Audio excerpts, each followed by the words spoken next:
Hi friends, అందరూ ఎలా ఉన్నారు? మేమైతే చాలా చాలా చాలా బాగున్నాము. ఎవరైనా మన ఛానల్ని ఫస్ట్ టైం చూస్తున్నట్లయితే మన ఛానల్ని సబ్స్క్రైబ్ చేసుకోండి. అలాగే పక్కనున్న గంట సింబల్ని అయితే ప్రెస్ చేయండి. మనం ఏవైనా ఛానల్లోని వీడియోస్ పెట్టినట్లయితే నోటిఫికేషన్ మీ వరకు తప్పకుండా వస్తుంది. నేనైతే మా అమ్మకి ఈ వీక్ అంతా గుర్తుండిపోయే కర్రీ ఏదైనా చేయమంటే మా అమ్మ నీకోసం తప్పకుండా చేస్తానని వెంటనే ప్రిపరేషన్ స్టార్ట్ చేసింది. అది ఎండురొయ్యలు అండ్ ఎగ్ కర్రీ. ముందుగా అయితే ఎగ్స్ని బాగా ఉడకబెట్టుకొని ఆయిల్ ప్యాన్ పెట్టుకొని ఆయిల్ వేసుకొని ఎగ్స్ని బోత్ సైడ్స్ ఈ కలర్ వచ్చేంత వరకు, వీడియోలో చూపిస్తున్న కలర్ వచ్చినంత వరకు వచ్చేలా వేయించుకోవాలి.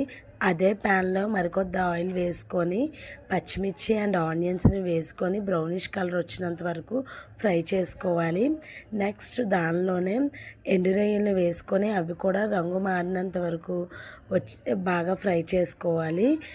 అవి బాగా ఫ్రై అయిన తర్వాత అందులోనే టమాటా ముక్కల్ని వేసుకొని బాగా స్మాష్ చేస్తూ బాగా గ్రేవీ వచ్చినంత వరకు ఫ్రై చేసుకొని అందులో కొద్దిగా అల్లం వెల్లుల్లి పేస్ట్ని అయితే యాడ్ చేసుకోవాలి. రుచికి సరిపడా, కూరకి రుచికి సరిపడా సాల్ట్ని యాడ్ చేసుకుంటూ అందులోనే పసుపు, హోల్ గరం మసాలా వంటివి యాడ్ చేసుకుంటూ మనమైతే బాగా బ్రౌనిష్ కలర్ వచ్చినంత వరకు ఫ్రై చేసుకోవాలి. అందులోనే ముంచి రుచికి సరిపడా కారాన్ని అయితే యాడ్ చేసుకోవాలి. కారం పచ్చివాస పోయినంత వరకు కుక్ చేసుకోవాలి. దానిలోనే వాటర్ వేసి ముందుగా ఉడికించి పెట్టిన గుడ్డలను అయితే యాడ్ చేసుకోవాలి. ఈ విధంగా కర్రీని ప్రిపేర్ చేసినట్లయితే ఆహా ఓహో సూపర్ అంటూ లొట్టలేసుకొని తింటారు ఫ్రెండ్స్. మన ఛానల్